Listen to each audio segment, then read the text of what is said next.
Hey everyone, Scott here to discuss Baby Driver starring Ansel Elgort, Kevin Spacey, Lily James, Isaac Gonzalez, John Hamm, and Jamie Foxx, and directed by Edgar Wright. The final show of the day. Well, not of the day, but of the retrospective. But anyways, I did see this movie twice, and both times it was full. Like full of peoples in the theater. Maybe it's because of the good buzz it's been getting. So, what did I think of it?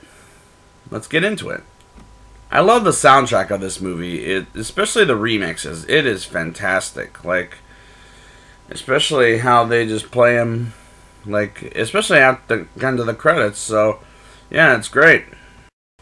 Ansel Elgort as Baby, and yes, that is his name, is the best driver in the movie, and especially with his headphones on his ears.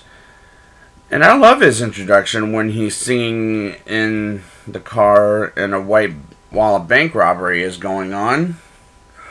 It's just freaking great in my opinion. Jon Bernthal, who is best known for playing the Punisher in Daredevil Season 2 and getting his own Netflix series pretty soon, which I'm looking forward to, by the way, has a very small part of this movie as the guy who antagonizes Baby, thinking he's retarded.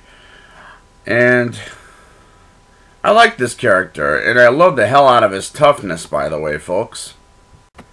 And I also love the scene where Kevin Spacey says, "Was he slow?" And then he decides to make a remix out of it, Baby does. And I love the song too. It's really good. Was he slow? Like, it was just great. Kevin Spacey is a tremendous actor, and he pulls off a villain in here just like in every other movie as well. That he does a pretty good performance, and I love his character too. He's a great actor. And I also like the character of Joe, who is an African-American deaf person who only speaks sign language. He's a good father figure for Baby, especially after his parents died, which they'll discuss that in the movie. And I felt bad for him when he got hurt when the characters later on in the movie just hurt him and put him on the ground and all that kind of stuff. I love Lily James as Deborah, who is a waitress at this diner that Baby goes to, and she's a sweet presence in this movie, especially after Cinderella. Jamie Foxx plays another antagonist named Bats, who is a wonderful antagonist, much better than he was in The Amazing Spider-Man 2, which I recently reviewed him just like a week ago, maybe two. The joke where they were talking about getting a Halloween mask of Michael Myers, the guy that is in Halloween, and instead he gets the Mike Myers, the guy that plays Austin Powers, and gets confused about it. And even though it was in the trailer, it was still a funny scene in the movie, I felt like. That's all I'm going to tell you right now. I think that was the best funny line in that whole movie, especially with a few other gags, so yeah. JD, who is with Bats' group, loses his fair share of the money. And what does he get? He gets killed by a couple of people he works with. And gets smushed in the trunk, is what happens when people in the mob does something wrong. It was a good way to be warning the protagonist in the movie. Ansel Elgort and Lily James have such a beautiful chemistry in this movie, and it's a good thing for this movie as well. Baby works now after quitting his job at the mob as a mob driver at a pizza delivery driver called Goodfellas. And the editing there is very Mr. Wright, and I love his editing style. Let's hear it for him. When Kevin Spacey gets Baby to go into a post office, to look for cameras, guards, and all the buy stamps by the end of it, is a good way to pull off a heist, and Spacey is again a tremendous actor, and he can pull something off like this. And I will believe it any time of the day. Yay.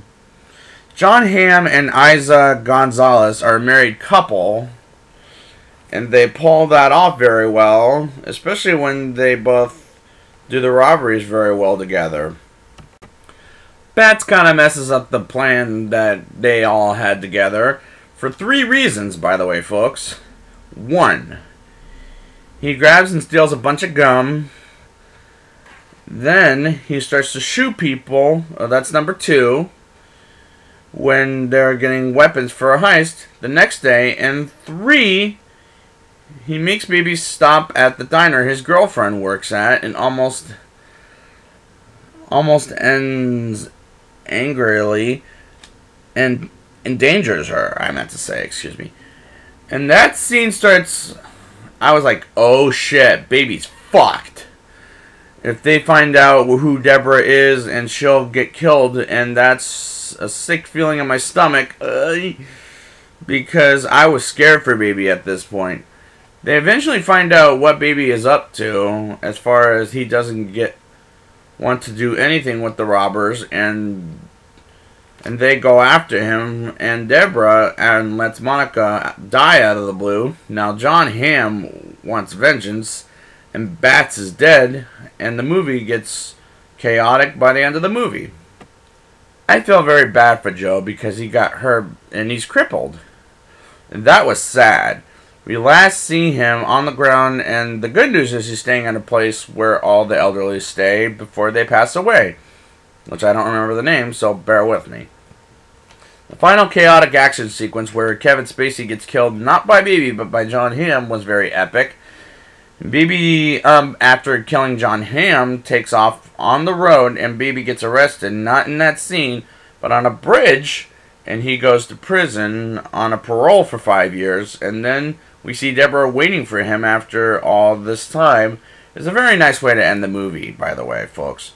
With the remix song, Where's He Slow, being said by Kevin Spacey. Now it's time for the rating. I'll give this movie a 9.1 out of 10. This is a fantastic, chaotic movie with a good soundtrack, and this is a great note to end on the director's filmography until his next movie. So I'd like to thank you guys for joining me on Edgar Wright's series, and I hope to see you next time on this next film, and until next time, fuck a doodle doo!